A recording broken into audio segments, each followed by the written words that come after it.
ትውልድ የምትከታተሉ ካሳሁን ተስፋ ይባላለሁኝ። ለማታውቁኝ ሰዎች የተለመደውን አጫጭር መልእክቶችን ያው በሳምንቱ እንደማቀርብ ይታወቃል። መንፈሳዊ ትምህርቶች እጅግ በጣም አስፈላጊ ናቸው። በዚህ ዘመን የሰው ትልቁ ማንነት መንፈሳዊ ማንነቱ ነውና ሰዎች በሚገባ በየዕለቱ መንፈሳዊ ሕይወታቸውን ለመመገብ መንፈሳዊ ነገር መራብ መጠማትና ማግኘት አለባቸው። እኛም ደግሞ የድርሻችንን በጥቂቱም ቢሆን ለማካፈል እግዚአብሔር በሰጠን ጸጋ ያንን እያደረግን ያለነው። ባለፈው አብረን የተመለከትነው የመልእክቴ ርዕስ ሀብታሞቹ ሀብትን አገኙ በሚል ርዕስ ነው። የሰብአ ሰገል ሰዎችን ታሪክ በመንተራስ ነው እዛ ለታጭር መልእክት ያቀረብኩት። ዛሬ እኛ ብዙ ሀብትና ንብረት ለማግኘት በጣም ብዙ እንደክማለን፣ ሰፊ ጊዜያችን እዛ ላይ እናባክናለን። እነሱ ግን ያላቸውን ሀብት አምጥተው ሰጥተው የአይሁድን ንጉሥ ኢየሱስን ክርስቶስን እንዳመለኩት እንደሰገዱለት በእነሱ እጅ ካለው ሀብት ይልቅ እጅግ በጣም ከፍ ያለና የከበረውን ሀብት ፈልገው በትልቅ ትጋት እንዳገኙት እሱን ነው ያየ ነው። ዛሬ አብረን የምንመለከተው የህይወት ብርሃን በሚል ነው። የህይወት ብርሃን የሚለው ርዕስ የወሰድኩት በዮሐንስ ወንጌል ምዕራፍ 8 ቁጥር 12 ላይ ያለውን ሀሳብ ነው። ጌታችን ኢየሱስ ክርስቶስ በአይሁድ የዳስ በዓል ፕሮግራም ላይ ተገኝቶ በዛ ክፍል ላይ በሰፊው በዓሉን ሊያከብሩ በመጡ ሰዎች መሃል ቆሞ ካስተማሩ ትምህርት ነው ይህንን ርዕስ የወሰድኩት። ከቁጥር 12 እስከ ቁጥር 30 ድረስ በዚህ የዳስ በዓል ፕሮግራም ላይ ጌታ ኢየሱስ ክርስቶስ ደቀ መዛሙርትን በተገኙበት የተናገረው ወይም ያደረገው ንግግር ነው። በዚህ በዮሐንስ ወንጌል ምዕራፍ 8 ቁጥር 12 ላይ እኔ የዓለም ብርሃን ነኝ፣ የሚከተለኝ ወይም በእኔ የሚያምን የህይወት ብርሃን ይሆንለታል እንጂ በጨለማ አይመላለስም በሚል የተናገረውን የትምህርት ክፍል እሱን በዚህ ቁጥር 12 ላይ ተንተርሼ አጭር ነገር ለመናገር እሞክራለሁ። ጌታ ኢየሱስ ክርስቶስ በዚህ በዳስ በዓል ላይ ተገኝቶ በዓሉን አብሯቸው እያሳለፈ በዛ በዳስ በዓል ፕሮግራም ላይ በቤተ መቅደሱ ግራና ቀኝ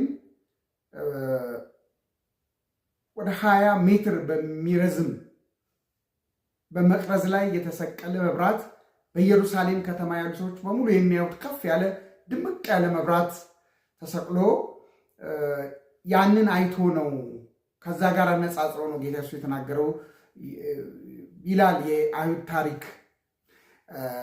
ጌታ ኢየሱስ ክርስቶስ እኔ የዓለም ብርሃን ነኝ ሲል በዚህ በቤተ መቅደሱ ግራና ቀኝ ላይ ከፍ ብሎ ደምቆ በኢየሩሳሌም ከተማ ለሚታዩ ሰዎች በሙሉ የሚታየውን በኢየሩሳሌም ከተማ ላሉ ሰዎች በሙሉ እንደሚታየው መብራት እኔ የእግዚአብሔርን ባርኮት በእግዚአብሔር ለሰው ልጆች የተዘጋጀውን የእግዚአብሔርን ጸጋ የእግዚአብሔርን ሞገስ ለዓለም ሁሉ ለማሳየት የመጣው ነኝ፣ ለዓለም ሁሉ የማሳይ ነኝ የሚል እንድምታ ያለው መልእክት ነው በዛ በዓል ላይ ያስተላለፈው። በዚያ ስፍራ ለተሰበሰቡ በሃይማኖት ውስጥ ለተሸሸጉ ሃይማኖት ላሳወራቸው ሰዎች እኔ የዓለም ብርሃን ነኝ፣ እኔ እግዚአብሔርን ልገልጥ፣ የእግዚአብሔርን ጸጋ ልገልጥ፣ የእግዚአብሔርን ሞገስ ልገልጥ፣ የእግዚአብሔርን ባርኮት ልገልጥ ላሳይ የመጣው ነኝ። እኔን የሚከተለኝ በእኔ የሚያምን ቢኖር የህይወት ብርሃን ይሆንለታል እንጂ በጨለማ አይመላለስም ብሎ ጨለማንና የህይወት ብርሃንን አነጻጽሮ ሲናገር በዛ ክፍል ላይ እናያለን። የህይወት ብርሃን ይሆንለታል የሚለው የህይወት ብርሃን ማለት እግዚአብሔርንና ከእግዚአብሔር የተዘጋጀውን ከእግዚአብሔር የተሰጠውን ባርኮት ያገኛል። እግዚአብሔርን ያውቀዋል፣ የእግዚአብሔርን ጸጋ ይካፈላል፣ የእግዚአብሔርን ሞገስ ይካፈላል። የእግዚአብሔርን ጸጋ የተካፈለ የእግዚአብሔርን ሞገስ የተካፈለ ከእግዚአብሔር መለኮታዊ በረከት የተካፈለ ሰው ደግሞ በጨለማ አይመላለስም፣ የጨለማን ሕይወት አይኖርም። ጨለማ የሚለውን መዝገበ ቃላት ሲተረጉመው የኃጢአት ልምምድን፣ በሰይጣን የሚመራን ሕይወት፣ መንፈሳዊ እውርነትን፣ መንፈሳዊ ሞት ብሎ ይተረጉመዋል። ኢየሱስ ክርስቶስን ያገኘ በኢየሱስ ክርስቶስ ሕይወት የሚኖር የሕይወት ብርሃንን የቀመሰ የተለማመደ የተካፈለ የእግዚአብሔርን ጸጋ የተካፈለ የእግዚአብሔርን ሞገስ የተካፈለ ሰው በጨለማ አይመላለስም። የኃጢአትን ሕይወት አይለማመድም። በኃጢአት ውስጥ አይኖርም። መንፈሳዊ እውርነት ውስጥ አይመላለስም። ሕይወቱ በሰይጣን አይመራም። ሕይወቱ በሰይጣን አይገዛም።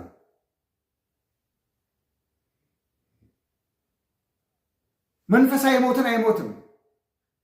በጭንቀት፣ በሁከት፣ ግራ በመጋባት፣ በፍርሃት፣ ተስፋ በመቁረጥ ሕይወት ውስጥ አይመላለስም። እንደዚህ አይነት ሕይወት ውስጥ አይኖርም። የሕይወት ብርሃንን ከኔ የተካፈለ ብሎ በዚህ ክፍል ላይ በዛ በዓል ላይ ለተሰበሰቡ ሰዎች በሙሉ ይህን መልእክት ሲያስተላልፍ እናያለን። በአንደኛ ጴጥሮስ ምዕራፍ 2 ቁጥር 9 ላይ እናንተ ግን ከጨለማ ወደሚደነቅ ብርሃኑ የጠራችሁን የእርሱን በጎነት እንድትናገሩ የተመረጠ ትውልድ፣ የንጉሥ ካህናት ይላቸዋል ደብዳቤውን ለጻፈላቸው ሰዎች ሐዋርያው ጴጥሮስ። የእግዚአብሔርን ታላቅ ሥራ ከጨለማ ወደሚደነቅ ብርሃን የጠራችሁ የእግዚአብሔርን በጎነት የእግዚአብሔርን ታላቅ ሥራ የተካፈላችሁትን፣ ያገኛችሁትን፣ የተለማመዳችሁትን፣ የቀመሳችሁትን የእግዚአብሔርን በጎነት፣ የእግዚአብሔርን ሕይወት፣ የእግዚአብሔርን ባርኮት፣ የእግዚአብሔርን ጸጋ ለዓለም እንድታውጁ፣ እንድትገልጡ፣ እንድታሳዩ የተመረጠ ትውልድ ይላቸዋል።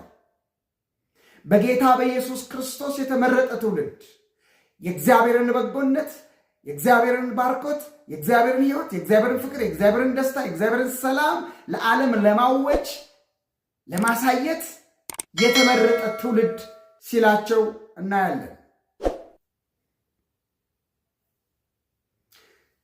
ጌታ ኢየሱስ ክርስቶስ በማቴዎስ ወንጌል ምዕራፍ 5 ቁጥር 14 ላይ እናንተ የዓለም ብርሃን ናችሁ ሲላቸው እናያለን ደቀ መዛሙርትን። ከዚህ ከእግዚአብሔር የሕይወት ብርሃን በተካፈሉት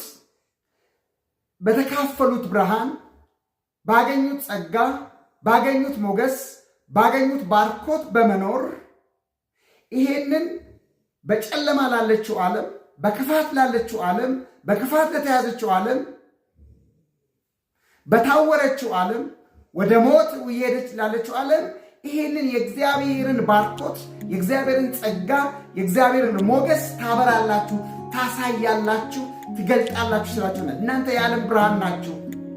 እናንተ ጋር ያለውን ሕይወት ከፍ አድርጋችሁ ታሳያላችሁ።